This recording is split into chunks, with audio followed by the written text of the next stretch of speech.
Olá, tudo bem? Seja bem-vindo ao canal Meu Momento com Deus. Nessa ocasião nós teremos mais um estudo guiado. Vamos dar prosseguimento, ao nosso estudo semanal, nosso estudo diário. Eu fico feliz porque Deus tem mantido, esse ministério, tem mantido essa obra. Não é por forças humanas, eu creio sim que é pela vontade de Deus. E a melhor forma de eu entender isso é quando outras pessoas se unem a mim, como todo dia acontece. Mesmo às vezes estando na companhia de uma única pessoa, eu vejo a mão de Deus agindo, a providência de Deus, conduzindo pessoas para o estudo da sua palavra. E por isso eu te digo, seja bem-vindo, tá certo? Se você ainda não é inscrito no canal, considera fazer a tua inscrição, porque todos os dias a gente busca ter esse encontro mais que especial com Deus. Como? Estudando a palavra. A Bíblia foi o instrumento, a ferramenta de Deus aqui na terra, preservada por Ele, para servir como um meio de comunicação entre o Criador e a sua criatura. Também deixa o teu gostei, porque é dessa forma que os vídeos irão alcançar mais e mais pessoas. E assim, pela graça de Deus, a mensagem será difundida em todo o mundo e, se Deus quiser, na nossa geração. Tá certo? Nessa ocasião, eu quero convidar você que está comigo para nós fazermos uma oração, nos prepararmos espiritualmente, pedirmos a presença de Deus, a presença do Santo Espírito, para que Ele nos auxilie no estudo da palavra. E logo em seguida vamos conhecer o tema e os pontos que foram destacados e separados por minha pessoa. Então vamos orar juntos?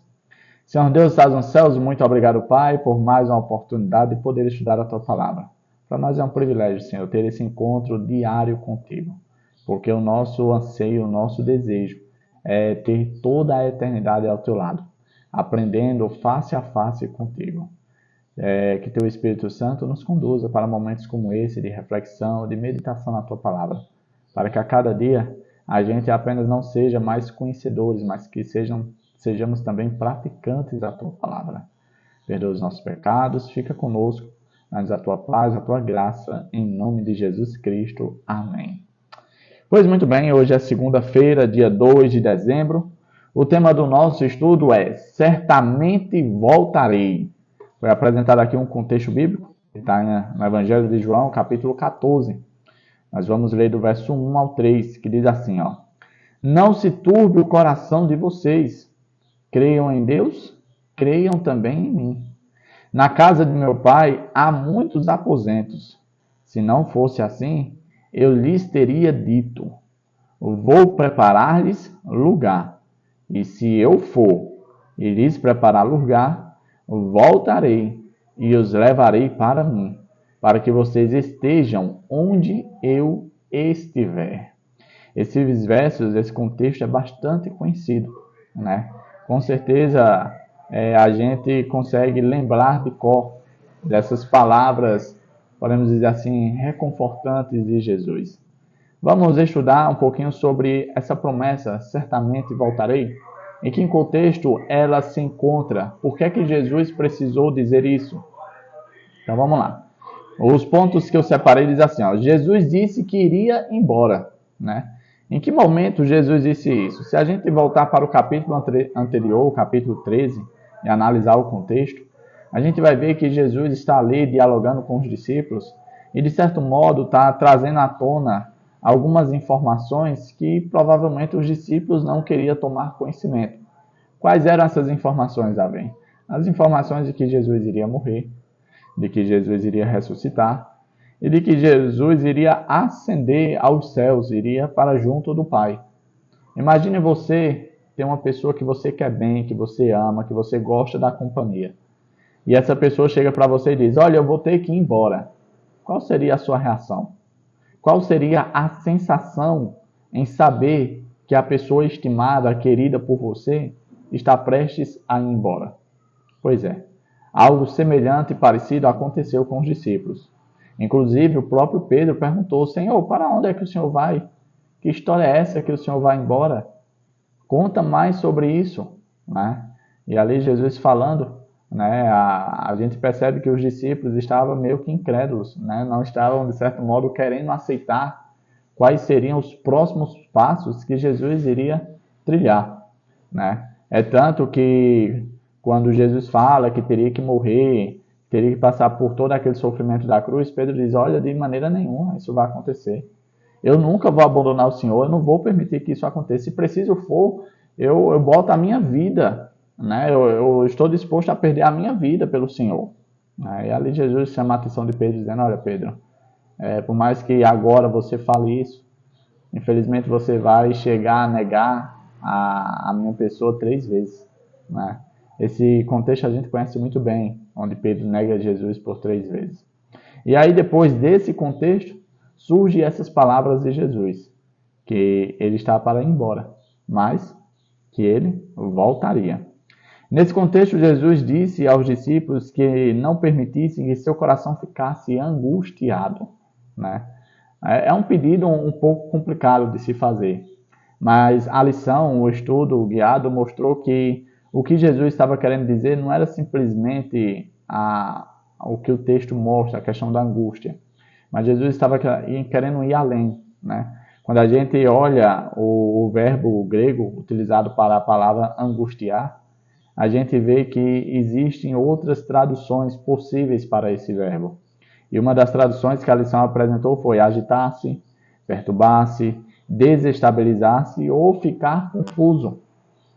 Se a gente fosse aplicar as palavras de Jesus, Jesus diz, olha, não permitam que o seu coração fique agitado, não permitam que o coração de vocês fiquem perturbado, desestabilizado ou confuso, né, com as cenas que irão acontecer.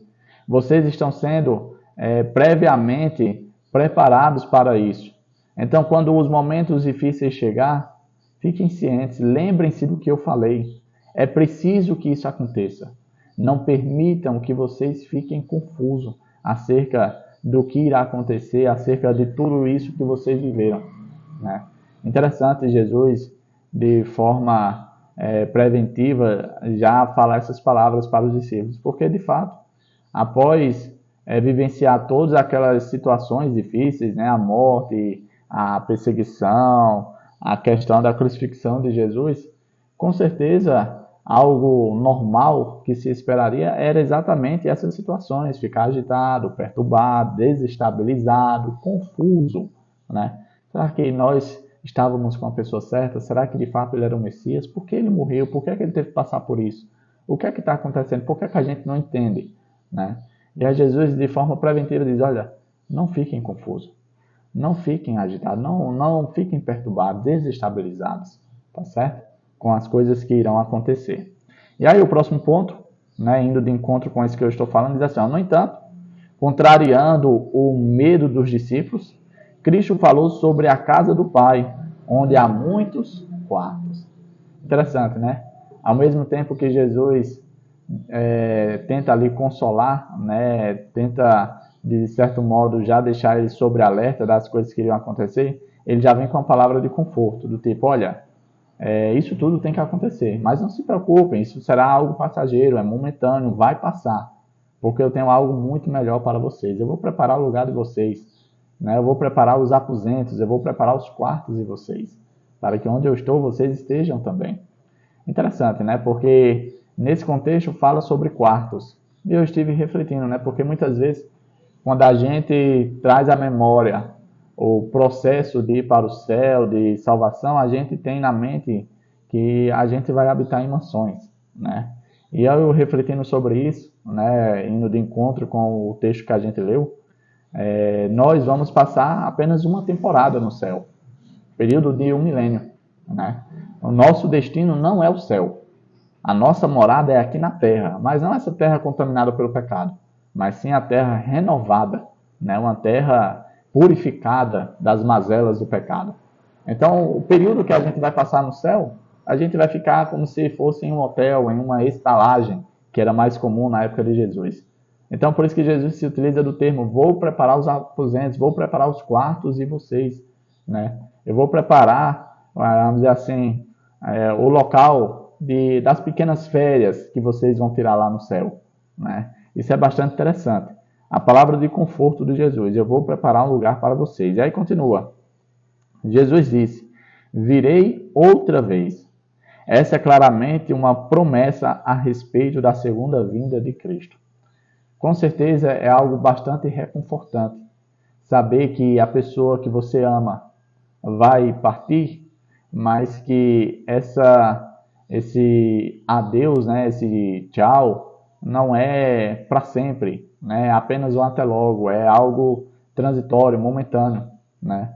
Quando Jesus diz, olha, eu vou voltar, eu imagino que aquela tristeza, aquela tensão deve ter sido aliviada com essa promessa maravilhosa de tipo, olha, a gente não está dando um adeus, mas sim um até logo, né?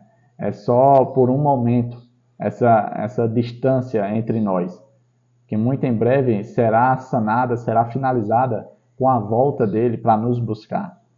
E isso é algo maravilhoso, porque essa promessa apresentada aos discípulos se estende para todos nós hoje. Jesus vai voltar. O desejo dele é, aonde ele estiver, ele deseja que eu e você esteja também. Ele tem apreço pela minha e pela sua presença. Uma pergunta reflexiva que cabe nesse momento é: será que eu e você estamos nos preparando para esse reencontro? Será que eu e você estamos buscando o devido preparo para poder estar na presença de Cristo durante esse período no céu? Eu espero que a nossa preparação, a nossa busca esteja assim se consolidando a cada dia por meio de estudos como esse, de momentos na presença de Deus. Tá certo? Um outro ponto que eu destaquei diz assim, ó, qual é a base para confiar nessa promessa? A promessa que Jesus vai voltar. Qual é a base que você se utiliza? E aí o estudo falou, muitos diriam que é o cumprimento das profecias. E isso é verdade. De fato, o simples fato da profecia se cumprir, né, a gente pode se utilizar desse argumento para comprovar a exatidão, né, o cumprimento da profecia de que Jesus voltará. Mas nós devemos ir muito além disso, né? O estudo apresentou que essa palavra virei outra vez, né? Eu irei voltar. Se a gente for ver como foi escrito no original, no grego, a gente vai conseguir extrair, né, informações extras, né? Ah, Davi, por que a gente tem que ficar indo sempre buscando o original? Porque a gente precisa se utilizar da língua materna que foi escrito, o texto bíblico, para ter a exatidão da informação que o autor quis trazer, né, quis mostrar. E aí quando a gente vai para o original, né, essa questão de virei, de voltarei, ela está sendo utilizada ali dentro de um contexto de certeza profunda, de exatidão, né? E se uma tradução fosse permitida, né, colocar nesse lugar, seria certamente voltarei, ou com certeza absoluta eu vou voltar, né? É utilizado a questão do tempo verbal, um presente futurista. Né? Como assim um presente futurista? Exatamente expressando a ideia de que algo no futuro é tão certo que vai acontecer que é como se estivesse acontecendo agora no presente. Então, é isso que o autor João quis transparecer quando ele escreveu essa promessa de Jesus. Que a promessa era tão verdadeira, tão certa que vai acontecer a volta do Senhor, que ele vem nos buscar, que é como se João tivesse sentindo a alegria, o prazer de estar vivenciando no presente a volta do Senhor. Um outro ponto que eu destaquei, é o último ponto do nosso estudo, fala assim: a base da esperança inclui o cumprimento da profecia, mas se fundamenta especialmente em nossa confiança naquele que fez a promessa.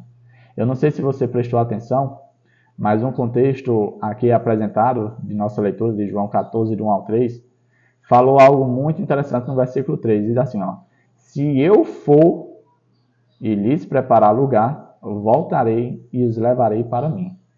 Jesus colocou uma condição para voltar. A condição foi, se eu for.